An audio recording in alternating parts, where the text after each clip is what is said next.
Construisons justement des institutions fortes. Et non, on permet que chacun triche. Je vais vous donner un exemple. Et je suis un peu peiné d'en parler. Parce que je souffre quand même à l'idée qu'ils soient en prison. J'ai appelé, comment il s'appelle? Kandé Kansou, comment il s'appelle déjà même? Julien? Julien? Oui, Julien Kandé Kansou. Il a commencé par écrire certaines choses. Et je lui ai dit, Julien, jeune frère, je t'aime bien.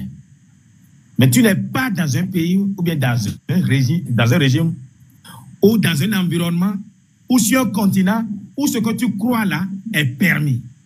Il m'a dit non, on est en démocratie. Il a dit non, tu t'es totalement trompé. Et dès que j'ai compris ça, je me suis adapté à la communication qui convient au système de nos pays africains. Donc vous affirmez qu'on n'est pas en démocratie au Bénin. Donc Patrice Talon est dictateur. Même pas au Togo, au Nigeria, au Gabon, en Côte d'Ivoire. Dans aucun pays on est en démocratie sur ce continent. Vous reconnaissez que Patrice Talon est dictateur alors? C'est vous qui l'avez dit. Non, ne parlez pas comme ça. Vous bavardez. Soyez fort, monsieur Kovi. Non. Le russe, non. Vous manquez d'éducation parfois. Comment? Où est le manque d'éducation? Non, vous manquez d'éducation. Le russe, non. Mais tu n'as pas mon niveau. Et tu ne me feras pas dire ce que je n'ai pas dit. Je te dis, non, tu manques d'éducation. Non, tu manques le manque d'éducation? Le manque d'éducation, c'est de vouloir me faire dire ce que je n'ai pas dit. Mais j'ai dit sur ce continent. Sur ce continent, d'un certain âge, aucun pays n'a une démocratie. Mais je demande si vous voulez affirmer par là que Patrice Talon est dictateur. À vous de dire oui ou non. Bon, non, je ne suis pas là pour vous répondre. Je suis là pour faire une démonstration intellectuelle. Ne venez pas faire les petits malins. Ne mettons pas M. Kovi. Il ne faut pas piéger M. Kovi. Il faut le laisser. Non, vous pouvez faire vos petits malins avec des petits communicants. Vous ne savez pas quel est mon niveau. Oui, mais monsieur Kovi, pourquoi vous êtes sur la défensive? Pourquoi vous êtes sur la défensive? Qui sur la défensive? Je dis... Nous sommes vos jeunes frères. On n'a rien. Non, vous n'êtes aucun frère. Vous êtes irrévérencieux.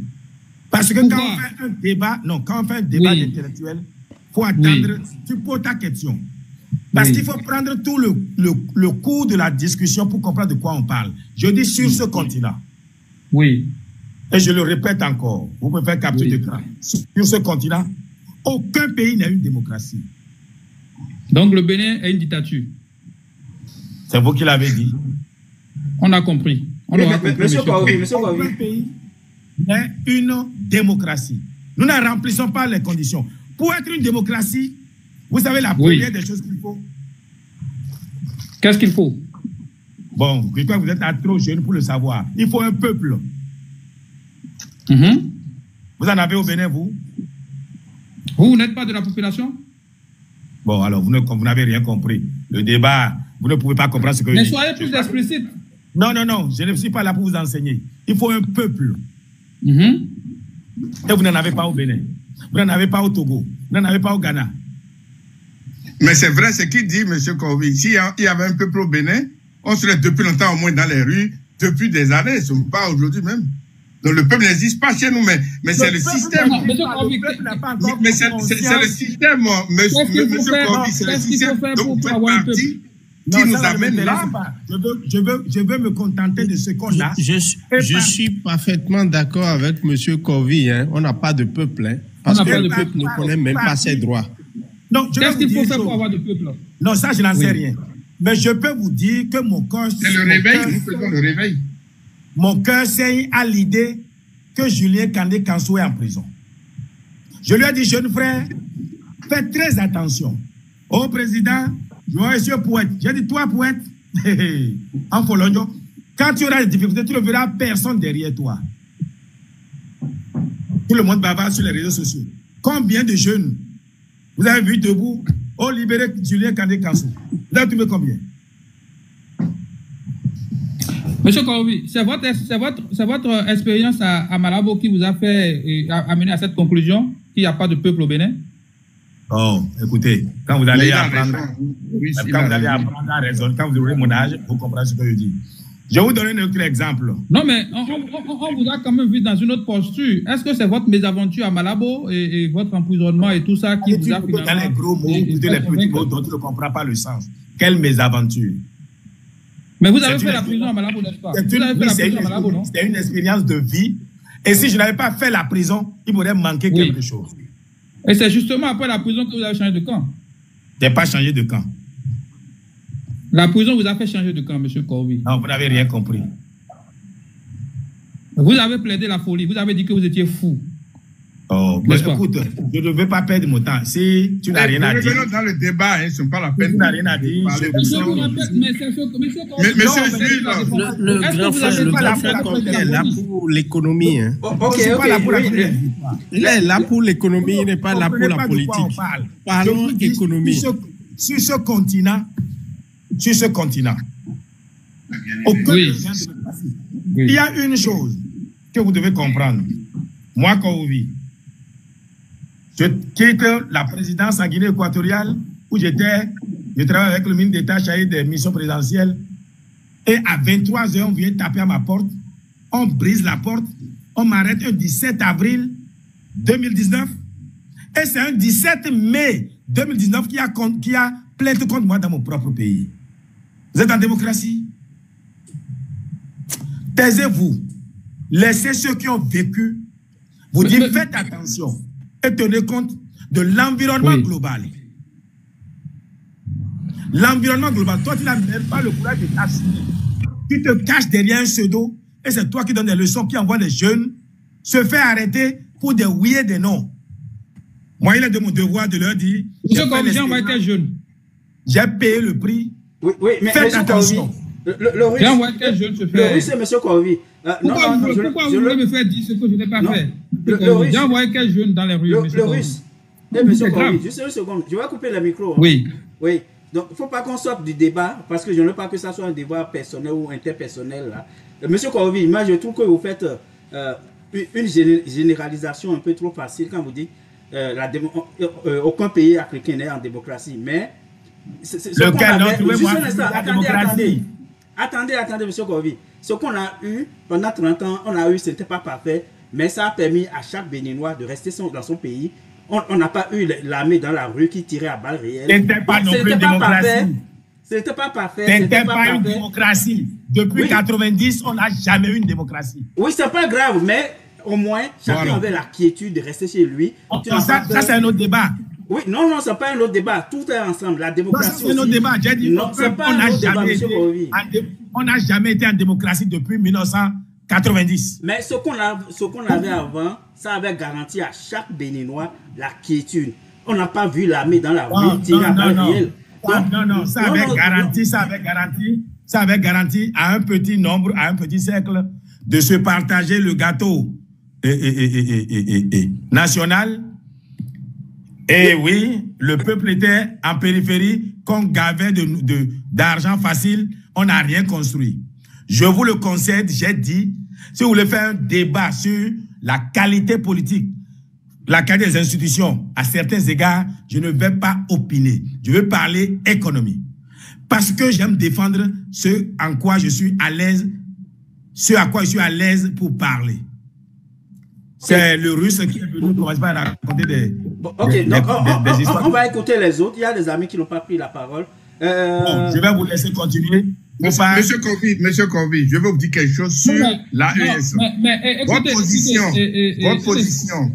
sur l'AES n'est pas franche, elle n'est pas véridique. Ce que vous venez de dire tout à l'heure concerne la dette extérieure du Burkina Faso. Ce n'est pas trop juste ce que vous aviez dit. Il faut retrouver les dernières informations. Ok, d'accord. Maintenant, je vais vous dire une chose. Oui. À imaginer que le Burkina ait payé toute sa dette, ce n'est pas aussi une qualité en économie. Oh, mais ça ne veut pas dire que le Burkina ne peut pas avoir besoin de dette. Non, mais à imaginer. Ils ont préféré sortir. Non, à imaginer, attendez. À imaginer qu'ils aient payé toute leur dette, comme vous dites. Oui. Peut-être que c'est moi qui me trompe. Je leur dis bravo, mais ce n'est pas une performance économique. Si je peux, attendez, il y a ce qui concerne l'Afrique. Les dettes, coloniales que nous avons chez nous, qu'on prescrit. Vous êtes dans la propagande. C'est pas ça. C'est un mot fabriqué par les colons. Attendez, s'il vous plaît. Monsieur Corvi. Monsieur Karovi, Laissez-moi finir de parler. Après l'attaque meurtrière dans le Nord, vous avez réclamé la démission du ministre de la Défense. Est-ce une critique purement sécuritaire ou cela sert aussi à souligner votre statut politique? Oh. Bon, tu sais, en fait, tu as étudié quoi? Parce que tu es toujours hors sujet. On parle d'autre chose. Tu viens parler moi, je vous pose des questions. Je ne suis pas là. Non, je ne suis pas là pour de l'enfantillage. Oui, mais répondez à la question. Non, moi, j'ai un certain âge, moi. On parle d'économie. Tu viens, tu sors de coq à l'âne. Qu'est-ce que j'ai à voir avec... Je parle de sécurité. Mais ça ne m'intéresse pas. Vos déclarations, vos anciennes déclarations. Mais on parle d'économie, vous venez me dire... Monsieur Karovi, vous n'êtes pas économiste. Vous avez quoi? Vous n'êtes pas économiste, monsieur Karovi. Ah bon, ok. Donc, je perds mon temps à bavarder ici. Monsieur si vous étiez économiste, pourquoi vous parlez de sécurité? C'est vous-même qui avez parlé de sécurité entre-temps sur les... Oui, mais moi, ayant travaillé avec 7 différentes présidences, vous croyez que je ne me connais pas à la sécurité? Mais c'est justement pour ça qu'on vous pose la question. Mais quand je parle de... Pourquoi vous réclamez la démission de votre collègue? Quand je parle de pétrole, oui. Vous voulez que je sois d'abord nécessairement géologue d'abord? Si vous voulez réussir dans votre vie, ayez une connaissance transversale. Vous pouvez nous répondre à la question. Dites-nous pourquoi vous avez réclamé la démission du ministre de la Défense. Monsieur Karovi est parti. J'espère qu'il ne va pas partir définitivement. Non, je ne sais pas. Il faut vous concentrer sur l'économie. Puisqu'il a été clair depuis le début. Moi, j'ai dit, parler pétrole. Est-ce que ça fait de moi géophysicien, ingénieur, réservoir, etc. Ayez de la connaissance transversale. C'est moi, en tant qu'homme politique, qui a estimé qu'il y a eu défaillance dans la sécurité à mon point de vue. Et qui a dit qu'il faudrait que tel démissionne. Moi, c'est ma position. Moi, je dis ce que je pense. Il fait ce qu'il veut. C'est pas moi qui l'ai nommé. Et ça va combien de mois? Je l'ai dit en janvier. Vous n'avez trouvé aucun moyen d'en parler. C'est alors qu'on parle d'économie béninoise, vous venez nous perdre notre temps avec des questions farfelues à la limite. Oui, mais monsieur Karovi, on va écouter d'autres panélistes là. Parce bon, je vous laisse continuer. J'ai autre chose à faire. Non, peut-être c'est pour vous qui sont montés. Il faut les écouter d'abord. Non, il ne peut pas monter pour moi. J'aimerais bien poser une question à non, monsieur Benko a une question pour vous. Monsieur Karovi n'aime pas trop le contradictoire. Il préfère là où il aime là où il est seul avec les journalistes et puis bon, c'est quel journaliste? Ça fait combien de temps que je suis là? Vous m'avez invité? Monsieur Karovi. C'est moi qui suis monté. Vous étiez dans les comptes de vérité sur l'économie. Monsieur Karovi. Jules, tu m'as invité? Non, c'est monsieur Karovi qui s'est... Ça fait combien de temps que je suis là? Jules a dit, ça fait plus d'une heure. J'ai même pas pu encore manger. Monsieur Karovi. Mais monsieur Karovi, le problème est que depuis que vous parlez souvent d'économie fondamentale, comme solution au mot au Bénin, vous n'avez jamais, après vos discours, vous n'avez jamais publié de plan chiffré, ni d'évaluation, ni d'impact réaliste. Bon, voilà. Un garçon qui ne comprend rien à l'économie, il croit que l'économie, c'est les chiffres. Mais l'économie aussi n'est pas de parler de dire économie fondamentale pour dire que, bon, on parle, c'est ça, ce n'est pas, ça ne veut rien dire de dire, bon, économie fondamentale. Je vois déjà. Je vois bien ton niveau. Qu'est-ce que vous mettez, monsieur Karovi, qu'est-ce que vous mettez concrètement dans cette économie fondamentale? L'économie, est-ce que quand Karl Marx, vous parlez d'économie, vous voyez des chiffres? Vous êtes Karl Marx? Vous l'économie. Vous êtes Karl Marx? Tu veux des cours, tu viens, je t'en donne. Vous avez écrit, tu veux des cours, tu viens, je t'en donne. Je ne suis pas là pour... Expliquez-nous ce que je ne suis pas là pour ça. Je n'ai pas mon temps à perdre. Mais vous voulez des questions sur l'économie, on vous pose des questions. Je n'ai pas mon temps à perdre. Ce n'est pas sur ma théorie économique qu'on parle ici. Il parlait de dette, il parlait de Glodibé, il parlait de soja qui ne serait pas transformé chez nous. Je leur donnerai mes éléments que j'ai. Si vous voulez vous organiser un live, vous m'invitez, je vous donnerai des cours sur l'économie fondamentale si tant que ça vous intéresse. Monsieur Corvi, l'intéressant ici. Permettez-nous de poser nos questions. Permettez-nous de poser nos questions. Et chers amis, je vous remercie pour tout. Monsieur Corvi, attendez une seconde. Monsieur Corvi, attendez une seconde. Ok, monsieur Benko, monsieur Benko pose une question. Monsieur Corvi, j'ai juste une question. Oui, donnez-moi une petite minute, demi-phrase. Monsieur Corvi, est-ce que vous pouviez faire le bilan? Il est parti. Non, je vous écoute. Le bilan de quoi?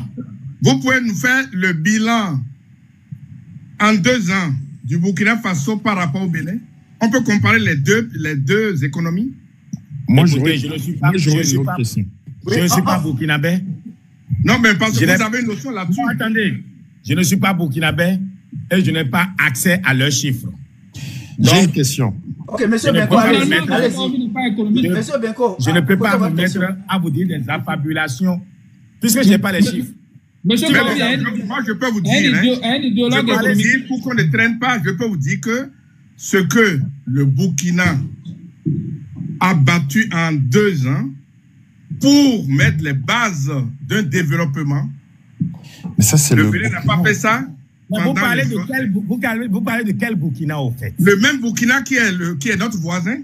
Bon, alors, allez vivre au Burkina et collez-nous la paix ici. Non, j'ai une question. Non, allez vivre au Burkina et collez-nous la paix. Parce que moi, là, c'est le Bénin qui m'intéresse. Et je compare le Bénin d'aujourd'hui au Bénin d'hier, le Bénin d'aujourd'hui au Bénin de demain. Dites-nous qu'est-ce que nous devons faire pour améliorer notre pays. Monsieur Corvi, est-ce que vous m'entendez? Monsieur Corvi, je vous écoute. Juste une seconde. Je vais permettre à monsieur Benko de vous poser une question. Peut-être après, vous pouvez partir. Mais monsieur Benko, ouvrez votre micro.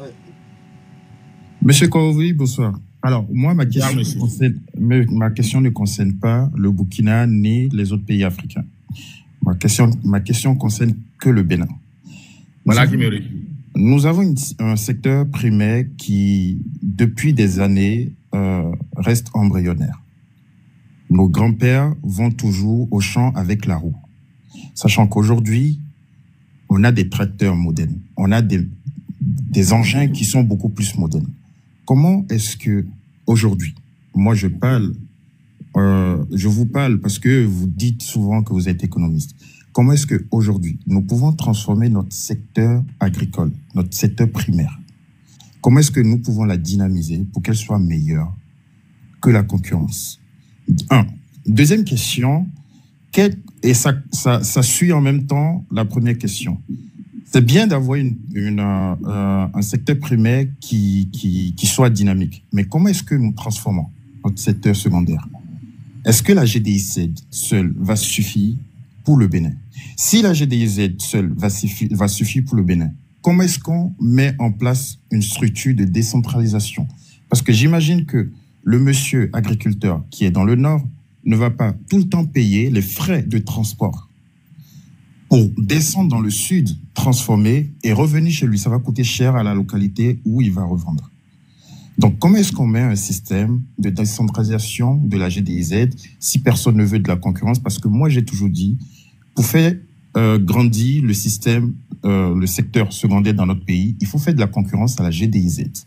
Donc, pour ça, il faut que des gens comme des entrepreneurs béninois, parce que je vais mettre beaucoup plus les Béninois avant les étrangers, il faut que les entrepreneurs béninois soit vont dans un système au Sénégal, créer une banque peut-être pour faire de la concurrence ou carrément créer des institutions locales pour décentraliser dans le pays. Maintenant, notre secteur tertiaire, troisième point, comment est-ce qu'on la dynamise? Aujourd'hui, quand moi je regarde aujourd'hui le secteur tertiaire du Bénin, elle est encore pour moi embryonnaire. Oui, nous avons de bons avocats. Mais depuis 10 ans, qu'est-ce que ces avocats ont donné dans le pays, économiquement? Nous avons de grands notaires. Mais qu'est-ce que ça a donné? Est-ce que nous avons de grands gestionnaires patrimoine? Regardez un petit peu les musées que nous avons. Nous avons beaucoup de musées au Bénin. Nous avons encore des rois. Et qu'est-ce que ça devient, la gestion du patrimoine de ces royaumes? Depuis des années, nos rois attendent à ce qu'il y ait, restructurent ou réhabilitation de leur royaume. Ça rentre dans le secteur tertiaire pour des conseils de gestionnaires de patrimoine. Qu'est-ce que cela apporte pour notre pays? Si nous avions, depuis 1960, eu des gestionnaires de patrimoine efficaces, aujourd'hui, nos rois seront à 100% égales en richesse parce qu'ils seront déjà en autosuffisance. Peut-être le royaume d'Abomey aurait déjà son musée qui permettra à beaucoup de personnes, lorsqu'ils arrivent à Cotonou, de faire un voyage directement, visiter le musée du royaume d'Abomey, d'accord? Et en même temps, visiter la ville d'Abomey. Directement, ça crée de la richesse pour cette ville-là.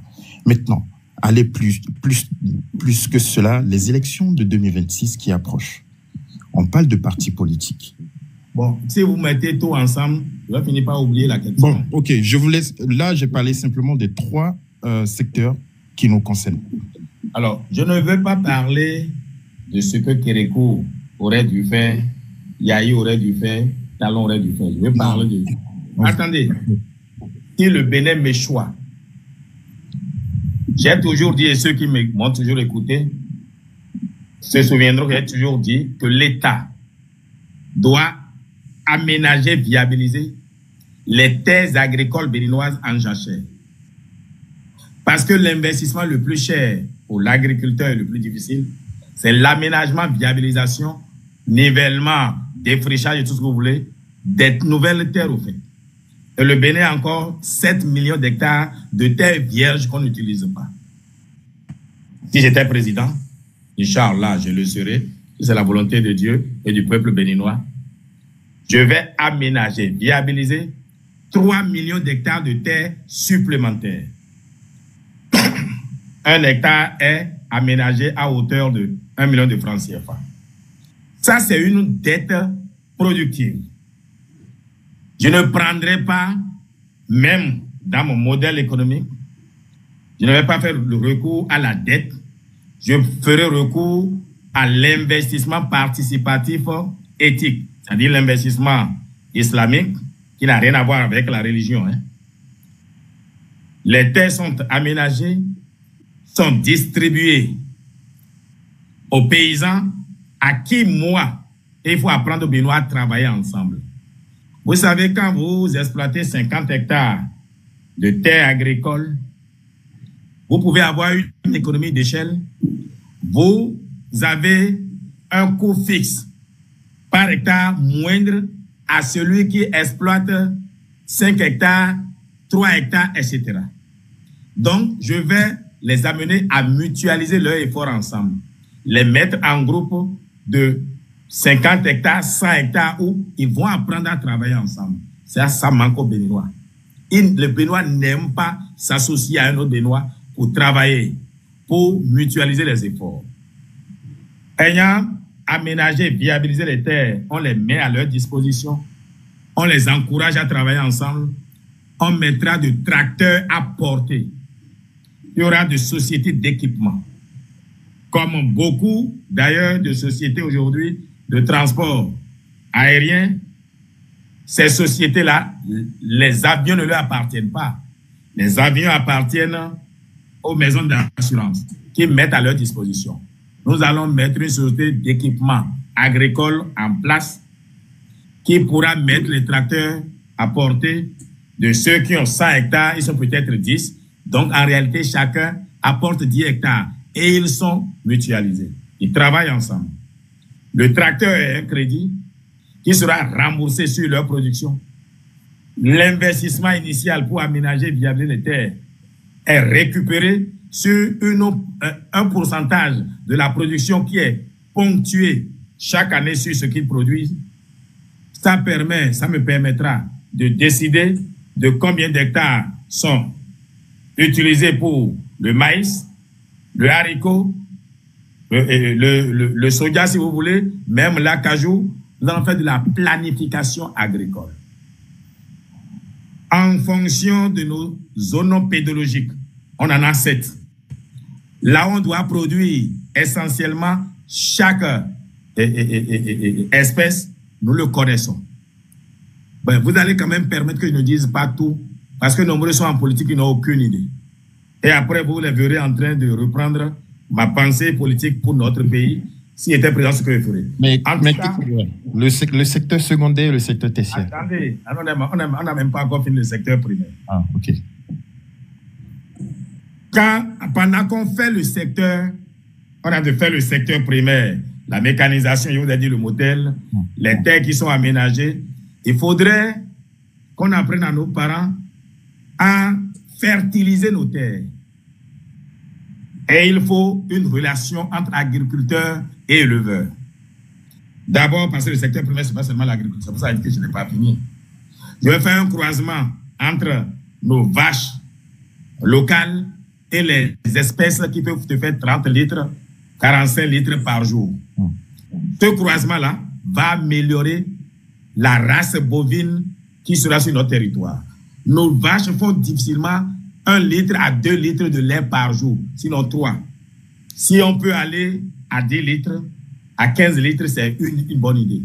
J'ai pris des contacts avec la Pologne, qui a des races qui peuvent surmonter la chaleur qui est chez nous. Si on fait des croisements avec ces races-là, on va un peu améliorer. Il y a aussi des races bovines qui donnent plus de chair et qui sont, leur rôle, c'est de faire de la viande. Nous allons aussi les développer chez nous pour que la consommation de viande soit garantie. J'irai dans maintenant la pisciculture. Nos cours d'eau n'ont plus assez de poissons à cause de la pollution. Il faut commencer par faire de la pisciculture. Aussi, au-delà de la pisciculture dans nos eaux, je ferai l'aquaculture. L'eau de mer en Afrique, surtout au Bénin, il y a des études qui ont montré que nos eaux sont oxygénées à 75% plus que les eaux qui sont dans les pays européens. Donc, on peut développer l'aquaculture chez nous. Ça, c'est le secteur primaire. Évidemment, je vais développer aussi l'aviculture. Comment on appelle ça? L'élevage d'abeilles pour produire du miel. J'oublie même ce nom-là. Bref, chaque pays, dans chaque ferme, on doit produire du miel. Vous savez pourquoi? Vous verrez qu'au Ghana aujourd'hui, à l'hectare, pour faire du maïs, ils ont plus de tonnes à l'hectare que nous autres. Pourquoi? Ils ont associé le levage des abeilles à l'agriculture. Et la pollinisation se fait par qui? Grâce aux abeilles. Plus vous avez d'abeilles qui se déplacent, plus vous avez de pollinisation et plus votre chat a de bonnes récoltes. Nous allons faire en sorte que les paysans s'associent aux abeilles pour améliorer leur rendement. Ils auront du miel à consommer pour leur famille, ils auront du miel à vendre. Je crois de façon ramassée, je ne vais pas dire plus que ça, si je vous aurais parlé de la vallée de Lomé, je ne vais pas déployer tout ce que je peux dire ici. Oui, mais... Je vais maintenant au secteur secondaire. Glodjibé est une zone expérimentale parce que nombreux croient que tout s'arrête à Glodjibé. On peut ne pas aimer Talon, mais il a de la vision. Glodjibé est une zone expérimentale pour convaincre ceux-là qui ont un potentiel chez nous. Et le potentiel, c'est le Nigeria. Glodjibé a encore 6 autres zones où on doit mettre des équivalents de Glodjibé, mais ce ne serait plus une zone hors taxe, ce serait sous la loi béninoise. Je ne sais pas pourquoi le gouvernement n'en parle pas déjà, pourtant c'est le plan qu'ils ont. Donc oui, nous allons dans le bassin du soja, on doit avoir d'usines de soja. Vous avez totalement raison. À la limite que vous vous êtes trompé, le paysan ne vient pas produire à Cotonou pour amener dans sa zone. Non. Mais le fait d'amener du soja loin de son bassin pour venir transformer à Glodjibé, le transport même déjà est prohibitif. Il faut mettre des usines dans le bassin de production de soja. L'acajou, il faut mettre des usines à Basila, à Tchaourou, à Savé et j'en oublie. Alors, donc nous devons transformer nos produits agricoles. Il faut aussi transformer notre vivrier. pour que le maïs ne se gâte pas trop tôt. On doit pouvoir commencer par transformer le maïs en farine panifiable. Enfin, la farine qu'on prend pour faire la pâte, pas pour faire du pain. Donc oui, il faut transformer tout ce qui se produit chez nous. Alors, quand on fait ça, c'est plutôt une très bonne chose. Maintenant, le marché, et c'est là où l'avantage que le Bénin a, j'ai toujours dit le Bénin est le 37e État du Nigeria sur le plan économique. Et il faut, le Bénin a difficilement 7 millions de personnes qui produisent sur 14 millions. Encore que c'est environ 5 millions de personnes en âge de produire. Au Nigeria, le Bénin a environ 50 millions de consommateurs. C'est-à-dire, à 300 km de nos frontières, le Nigeria regroupe 50 millions de personnes. Quand vous êtes à l'intérieur du Nigeria, à plus de 300 km de votre frontière, c'est le transport qui fait que votre production devient prohibitive, parce que ça devient cher comparé à ce qui se produit au Nigeria. Donc, nous ne devons pas vendre à plus de 300 km de nos frontières. Et à 300 km de nos frontières, le long des 7 États du Nigeria qui ont des frontières avec le Bénin, on a 50 millions, sinon c'est en réalité 60 millions de consommateurs permanents. C'est énorme. Même si on avait 20 millions de consommateurs au Nigeria, cela nous suffirait largement. Donc, nous allons vendre au Bénin et vendre nos surplus au Nigeria. Moi, mon plan de développement économique ne s'accentue pas sur ce qu'on exporte aux États-Unis. En France, non. Je veux travailler à nourrir les Béninois et à vendre le surplus sur le Nigeria. C'est pour ça que les produits qui seront mes produits phares seront les produits qui peuvent résoudre les problèmes alimentaires des Béninois et aussi des Nigérians.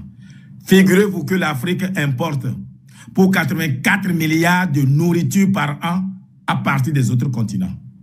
84 milliards. Multipliez 84 par 600. Vous verrez combien nous gaspillons dans la nourriture. Donc, de façon ramassée, c'est cela. Maintenant, le secteur tertiaire, ce n'est pas seulement les commerçants. Il y a les médecins, il y a même les enseignants, il y a les avocats. Nos avocats, il faut mieux les former. J'ai un cas présentement où les avocats ne comprennent rien au droit maritime. Si vous voyez comment ils ont géré ce cas-là, c'est à mourir de honte. Mais bon, c'est aussi ça. Il faut que nous ayons des avocats spécialisés dans certains domaines. Il faut que les avocats comprennent qu'ils peuvent faire de la recherche sur les nouvelles technologies. Même l'IA peut leur permettre d'améliorer leur niveau, leur connaissance dans certains domaines. De façon ramassée, c'est ce que je veux vraiment dire aujourd'hui. Oui, mais... Ça permet à ceux qui ont fait les écoles, de commerce, ceux qui ont fait les écoles de ceci de trouver du travail. Mais je vais vous dire une chose. Il faut réorienter notre éducation.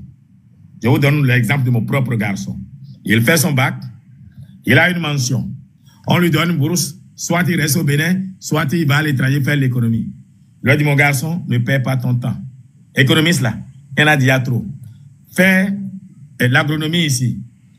Je l'ai orienté, il avait le choix, il a choisi l'agroéquipement. Sa mère qui se fâchait, oh, son enfant doit aller en France, je me suis opposé, je n'aime pas son enfant. Soit. Il a fini sa licence, il n'a même pas encore soutenu.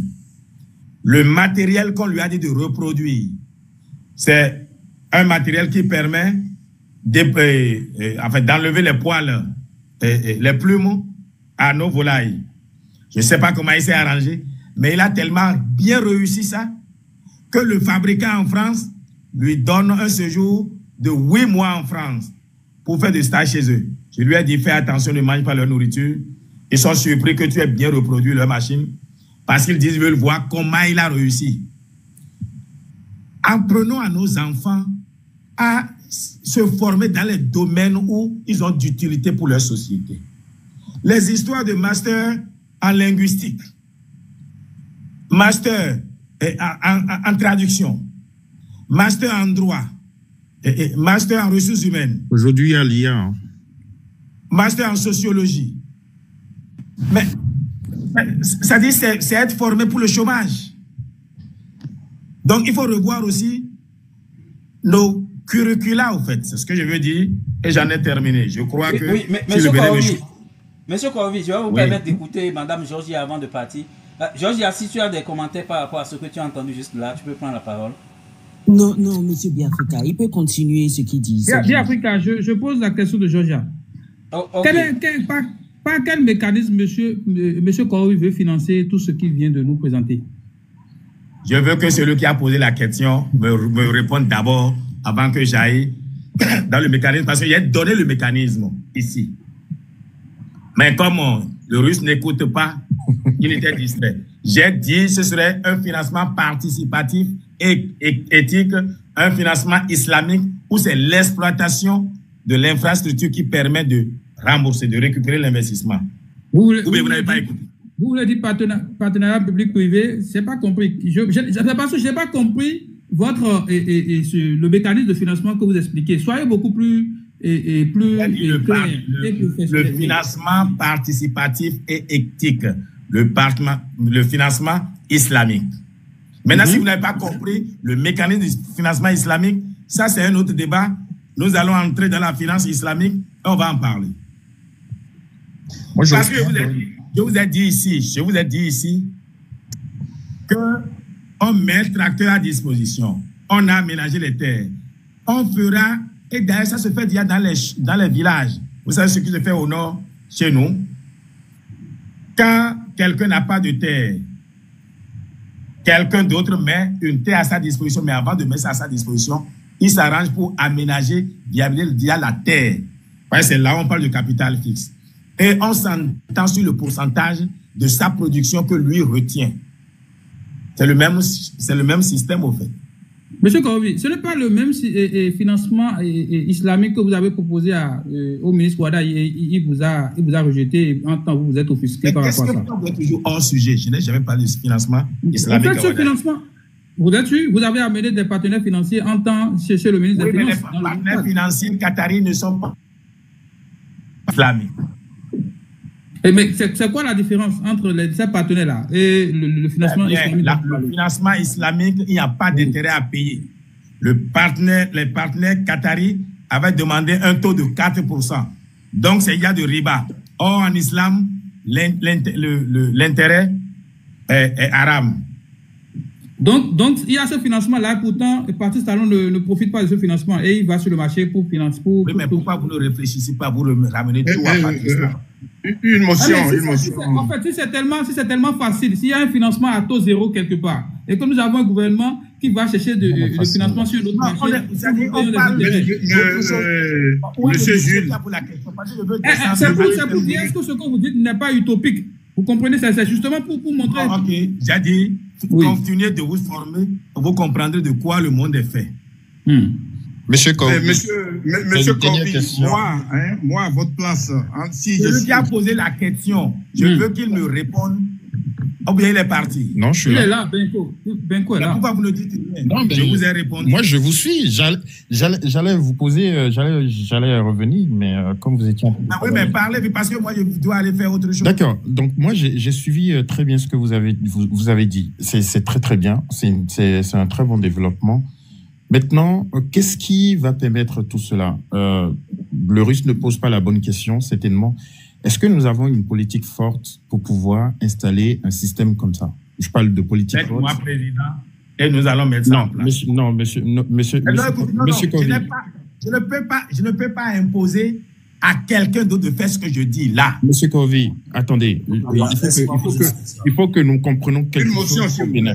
Il faut que nous comprenions quelque chose au Bénin. Il faut que nous arrêtons avec ce système où le pouvoir exécutif est le plus fort dans une république. Nous sommes dans un partage de pouvoir. Et il faut que nous comprenions que dans ce partage de pouvoir, tous les politiques doivent avoir leur rôle à jouer. Qu'est-ce qui garantit la bonne politique dans ce que vous êtes en train de faire? Vous êtes en train de dire. Le projet que vous avez détaillé est très bien. Moi, je l'achète. Mais le truc, c'est que qu'est-ce qui garantit la bonne politique dans ce... Parce que regardez aujourd'hui, regardez notre pays depuis des années et des lustres. Les maires qui sont là depuis des mois, depuis des années, ne font pas le travail. On a toujours eu des maires incompétents qui ne savent pas faire leur travail. On a toujours eu des ministres, enfin, pas tous les ministres, mais il y a certains ministres qui restent quand même parachutés et qui font pas le travail. Bon, je ne vais pas parler des présidents parce que les présidents ont fait ce pourquoi ils ont été élus. Chacun a essayé de démerder. Je ne suis pas ici pour taper sur Talon ni opposer Talon à Yaya Boni. Ça, c'est pas mon objectif, c'est pas mon but. Je ne fais jamais ça. Mais il faut que vous compreniez quelque chose. Si nous avons de bons maires, si nous avons de bons conseillers, si nous avons de bons députés, si nous avons un bon président, si nous avons un bon président de la République, un bon président de la Cour constitutionnelle et un bon président de l'Assemblée nationale, est-ce que vous ne pensez pas que ce que vous venez de dire va garantir une bonne croissance de notre pays vers son vraie émergence, comme on le disait depuis des lustres? C'est une question. Oui. Très bien. En réalité, le problème que nous avons chez nous et dans beaucoup de pays africains, je vous ai dit, nous n'avons pas d'économie. Nous avons de la finance que nous confondons à l'économie. Pour faire ce que je dis là, il faudrait que nous soyons en économie. Et d'abord, c'est quoi l'économie? L'économie est une science sociale. Le but de l'économie, c'est de l'amélioration des conditions de vie d'abord de l'individu.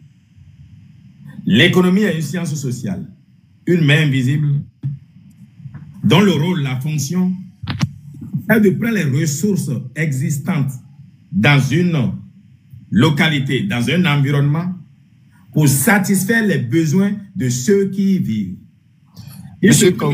Attendez, laissez-moi finir. Excusez-moi, grand frère. Laissez-moi finir ma pensée. Il n'y a que tout ce que vous dites là ne peut être possible dans un régime commandé par l'extérieur. Non, je vais vous laisser continuer. Parce que si vous ne me laissez pas finir ma pensée, je ne lis pas un livre. Si vous m'interrompez, comment voulez-vous que je me rappelle de mes idées? Ok, tenez compte de la position de la France avant de parler de tout ça. La France ne m'intéresse pas. Je parle d'abord de notre pays. Laissez la France. Laissez la France. Vous accusez la France. C'est pas la France. Une motion pour vous. Hein? Une motion pour vous. Attendez, vous ferez la motion après. Je vais finir la définition de l'économie. Ok. Selon moi. Hein, Monsieur Corvi parle de Smith. Continuez avec la vision de Smith. Je dis l'économie est une science sociale. Et il n'y en a pas deux. C'est une main invisible dont la fonction est de prendre les ressources qui existent dans un environnement pour satisfaire les besoins. Il se trouve très souvent et trop souvent, à mon goût, que les besoins qui existent naturellement ne soient pas assez pour satisfaire les besoins. Ainsi, l'économie met en place la production de besoins additionnels. Dites-moi, qu'est-ce que le Bénin produit réellement pour satisfaire vraiment les besoins des Béninois?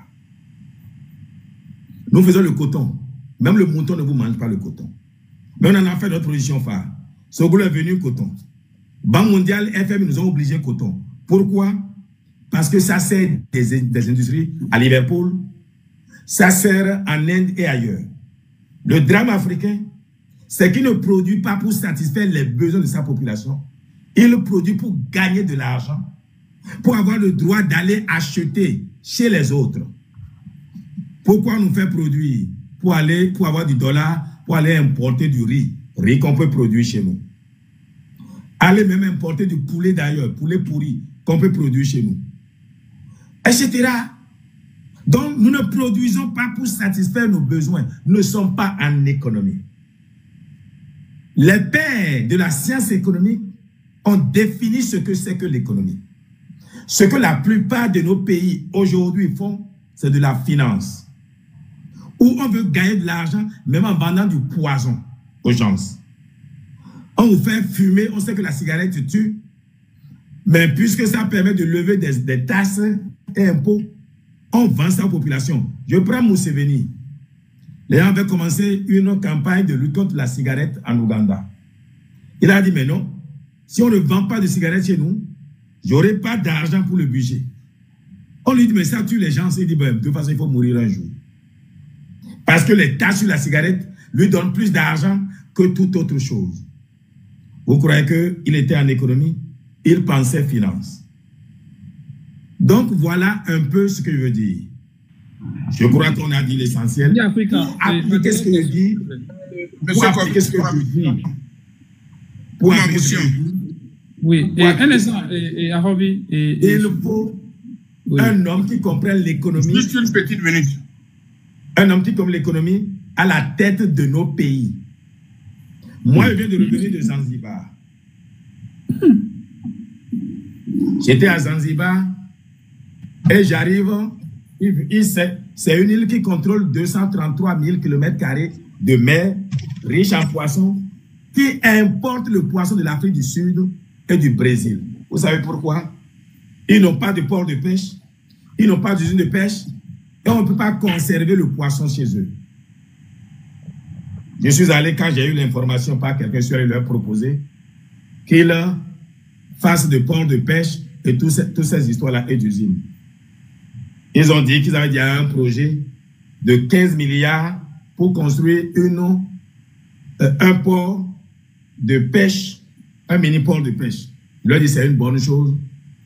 Mais si vous me donnez l'autorisation pour construire un grand port de pêche industrielle, avec tout ce qu'il faut comme matériel et équipement, moi je vais vous construire aussi le petit port de pêche, mais en EPCF, en partenariat public-privé. Ce qu'ils ont accepté. Présentement, je me prépare à aller au Qatar ou bien au Koweït et en Turquie, trouver ceux qui ont de l'argent. Pourquoi ceux-là viendront? Il y a du thon dans les eaux de Zanzibar, le thon qui est bien prisé au Japon et ailleurs. Ce thon-là est ce qui va, on attrape les mouches avec du miel et ils viendront parce qu'il y a du thon. Bon, je ne vais pas critiquer au Bénin, le Bénin n'a pas beaucoup de poissons. Ce n'est pas évident que si je faisais la même proposition au Bénin, que j'ai la faveur de tout le monde. Parce que je suis Korovi. Monsieur Korovi, oui? Je vais vous dire quelque chose.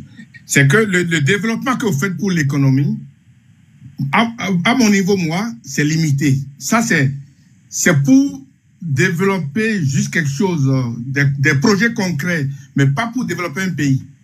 Je vais vous dire pourquoi. Le développement économique d'un pays, ça passe par deux choses essentielles. Il faut libérer nos institutions, c'est-à-dire que le législatif soit distinct de l'exécutif, que le législatif et le judiciaire ne soient pas ensemble, et que vous, en tant que gouvernement, vous faites au Parlement des lois qui permettraient de garantir des investissements, que ce soit national ou étranger. Et que le gouvernement demande aux nos banques nationales, donc les banques béninoises, de faire des prêts, à commencer par les Béninois. On fait de prêts en masse, mais il faut une loi pour garantir ça. Il faut que l'État, moi je ne demande pas à l'État de créer des usines, de faire des pays. Attendez que je finisse. C'est comme ça on développe un pays. Ce n'est pas l'idée que vous savez. Monsieur. Laissez-moi finir, moi. Oui. Non, allez-y.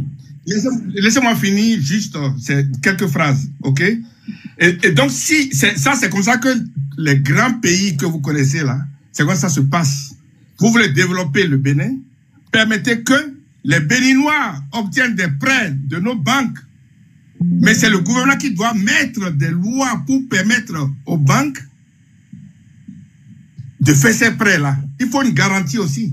Une garantie de l'État auprès de nos banques. Et que l'État même porte des subventions pour démarrer. On a pour ça, on a la capacité, on a la richesse pour ça. Oui. Est-ce que vous avez fini? Bon. Parce qu'il s'en va être 1h du matin et moi je dois... Ok, bon, allez-y. Non, mais c'est pour vous dire la façon générale de développer un pays. Non, vous êtes hors sujet. Ah bon? Vous êtes hors sujet ou alors vous n'avez pas écouté. Le monsieur a posé une série de questions et j'ai répondu à ces questions.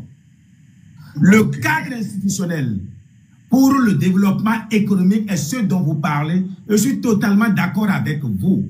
Mais ce n'est pas ce qu'il m'a posé comme question. Bon, ok. Bon, mais autant pour moi. Excusez-moi, je peux placer un mot? Un instant. Je peux placer un mot?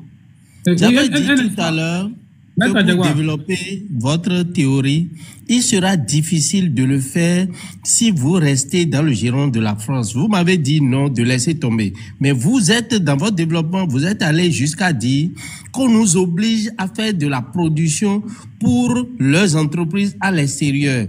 Ça veut dire que nous ne faisons pas de l'économie. Ça veut dire que vous avez rejoint ce que j'ai dit. Donc si vous devez appliquer votre politique, vous donnez raison à Kémy Séba. Vous donnez raison à Kémy Séba si vous voulez faire votre développement économique.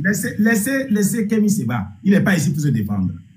Quand je faisais ma théorie, ma proposition pour les Béninois en 2016, Kémy Séba, je ne savais pas s'il y avait quelqu'un comme ça. Allez lire ce que j'ai dit. Je vous ai dit, je ne veux pas parler de la France. Ça ne veut pas dire que ce que vous dites est faux. Je veux faire le débat que je maîtrise. Je ne veux pas parler de France ici. Ok, j'ai compris. Que ceux qui ont d'oreilles et d'esprit comprennent. Je ne veux pas parler de France. Mais je dis, on ne nous permet pas d'avoir une économie parce que ce que nous produisons n'a pas de valeur intrinsèque pour nos besoins. Si vous avez compris, si ça vous rejoint, alhamdoulilah, laissez la France là où elle est et laissez-moi faire des propositions en faveur de mon pays. Monsieur Biafrika. Ok, Georgia, s'il vous plaît. Monsieur Kourovi, vous avez parlé tout à l'heure de financement participatif et de financement islamique à taux zéro. Et comme solution miracle pour notre économie. Alors, soyons honnêtes, monsieur Kourovi. Dans un pays où plus de 60% des gens vivent dans l'informel, sans garantie, sans épargne, sans sécurité juridique, qui va participer? Qui va financer? Et bon, écoutez, je ne vais pas vous donner des mots. Je n'ai pas fini. Non, je ne vais pas perdre. Ça dit, ce n'est pas un débat. Le monsieur a posé une question. Je lui ai répondu. En fait, c'est pour aller. Non, il est 1h du matin. Je dois me coucher. J'ai d'autres choses à faire. Chez vous, il fait jour. Chez Georgia, elle est aux États-Unis. C'est maintenant qu'il fait jour. Vous avez même parlé de la finance. Vous oubliez que la finance islamique nécessite un arsenal juridique spécifique. Est-ce que vous connaissez tout ce qu'il faut? Mais cher ami, le risque laisse Google. Attends, je vais finaliser. Je vais finaliser avec M. Bro. Nous recevons du financement de la Banque islamique du développement. On ne connaît pas à demander. J'ai dit, bien sûr, mais ce n'est pas à taux zéro. Je te dis, organise ton live, invite-moi. Je viens de dire ce que tu veux savoir. Mais ce n'est pas la peine de m'empêcher de dormir ici. Allez, je vous remercie. Oui, maintenant à Georgia de prendre la parole, oui. Mais elle a dit, elle n'a rien à dire. Georgia, vas-y. Georgia avait un mot à placer rapidement. Monsieur Kourovi, méfiez-vous, hein. Il est en train de me chercher là. Monsieur Kourovi, méfiez-vous, hein. Bon, d'accord. Oui. Mais toi, j'ai dit à tes amis. Vous avez envoyé la commission là, je l'ai déjà insulté là-bas. Que je vais t'épouser, toi, ton mari. Je lui ai dit son pas bien de m'avoir chargé la commission là, que vous allez me marier là. Ah bon, ok, je t'épouse, toi. Je viens en France pour toi. Hein. Continue de m'énerver. Bref, oui, j'ai quelques questions, mais bon, j'avais pas trop envie de vous parler, mais vous me poussez à vous parler, d'accord. Pourquoi tu ne veux pas me parler? Moi, je ne veux pas vous parler. Mais pourquoi? Bref, c'est la guerre. Aïe. Bref, je rigole. Bon, dites-moi. La guerre finit toujours par le mariage. Je vous ai entendu dire qu'on a 65 millions de personnes sur la longueur de notre frontière avec le Nigeria. Non. C'est ça? C'est pas ce que j'ai dit.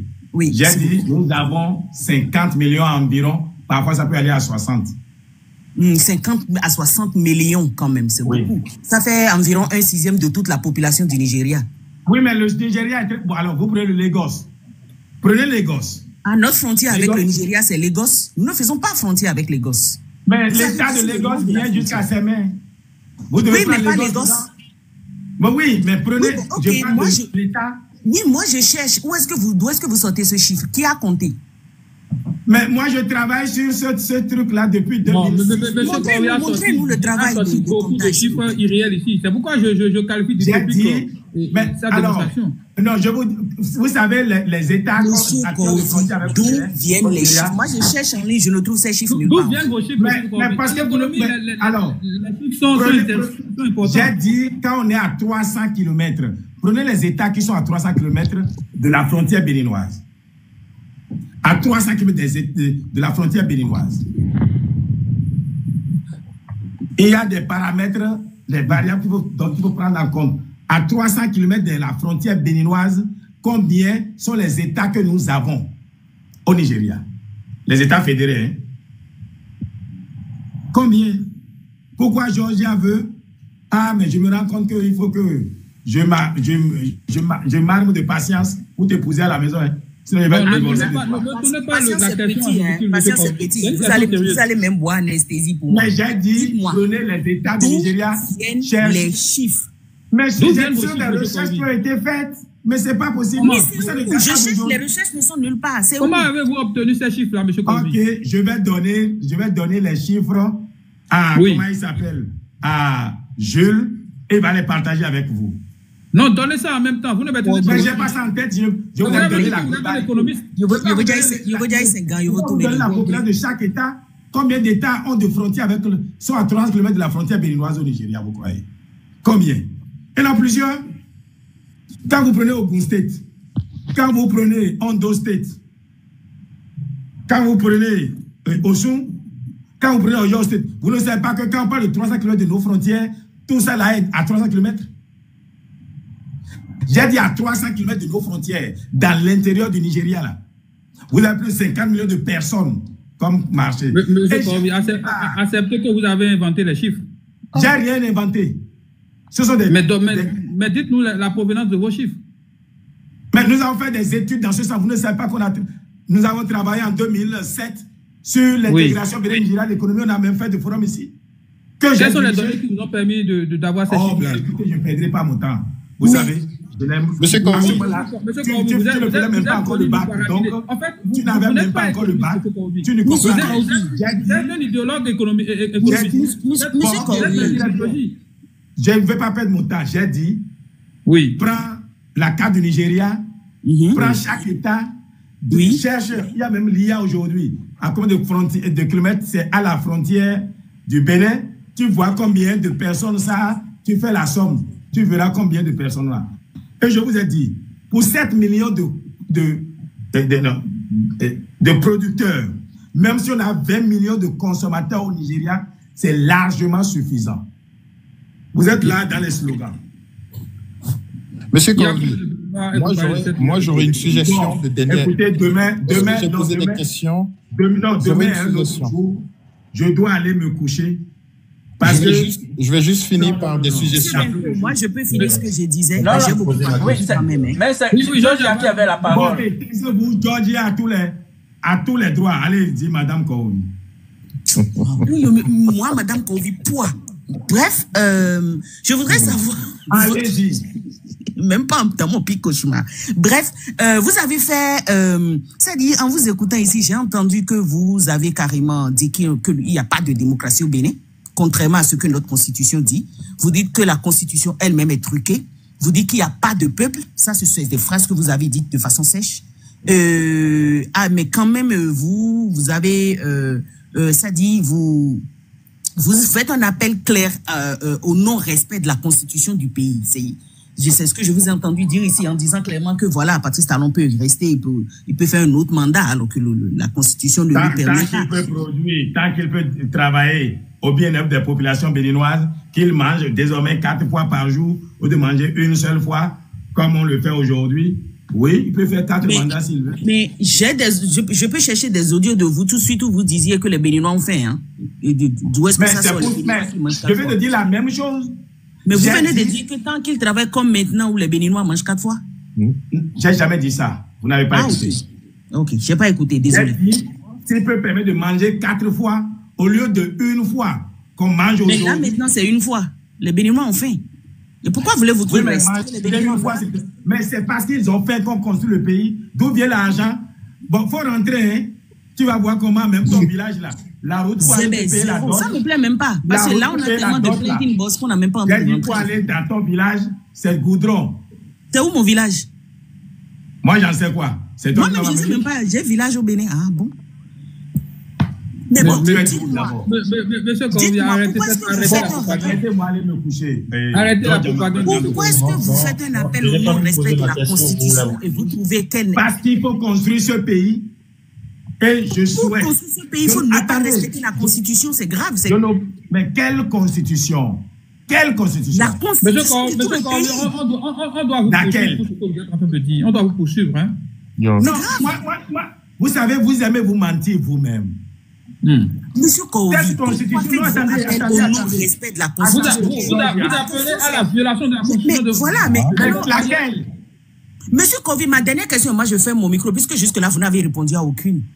Dites-moi, à quoi est-ce que... Monsieur Corvi, nous avons combien de constitutions? On a une seule constitution au Bénin. Qu'est-ce que vous avez apporté à l'économie béninoise, de façon concrète? Dites-moi. Qui? Moi? Oui, monsieur Corvi. Je ne suis pas président. Je ne peux apporter que la réflexion. Vous voulez que j'apporte quoi? Donc, j'apporte la réflexion, l'encouragement. Donc, vous n'avez même pas un champ. En fait, vous êtes comme Moïse. Moi, je n'ai pas un champ. C'est une question. Ah bon, alors si c'est une question. Oui. Moi, j'ai distribué à des paysans, des motoculteurs pour leur faciliter la production, l'outil de production. Vous avez trouvé l'argent là-haut. C'est avec quel argent vous avez fait ça? Bon, voilà. Monsieur avant que le NES, j'avais déjà de l'argent. Oui, mais vous avez trouvé l'argent là-haut pour distribuer. Ce n'est pas dans le cadre d'un projet où vous allez avoir... Je n'ai pas dit de l'argent. Vous dites que vous avez distribué... J'ai dit des motoculteurs. Comment ça? Vous trouvez de l'argent comme ça et vous distribuez des motos comme ça? J'ai dit des motoculteurs. Oui. Dans quelle localité, s'il vous plaît? Dans quelle localité? Dans quelle localité? Donnez-nous des précisions. Je vais vous donner le numéro. Attendez, ouais. Ne nous donnez pas le numéro d'un ami à vous, hein. Mais quel ami? Vous allez l'appeler. Vous n'avez pas les photos. Mais j'ai dit, vous allez à Tangueta. Vous verrez les champs de Corvi à Tangueta. Vous verrez encore 2 motoculteurs qui sont... Bon, appelez la Sonama pour leur demander combien de motoculteurs Corvi a acheté chez eux. C'est plus simple. Bon, est-ce qu'il y a quelque part sur le net où on peut vérifier, où au moins vous avez donné les motoculteurs, où est-ce qu'on peut vérifier ces informations? Vous voulez que moi, je ne fais pas de la publicité ou bien de la campagne avec ça? Et c'est pas un don? Oui, monsieur Corvi. Mais vous n'avez pas fait les photos? Le russe. Je peux témoigner pour monsieur Corvi sur ce plan. À un moment donné, il avait... Mais laisse-le, Jules. Je le dirai là.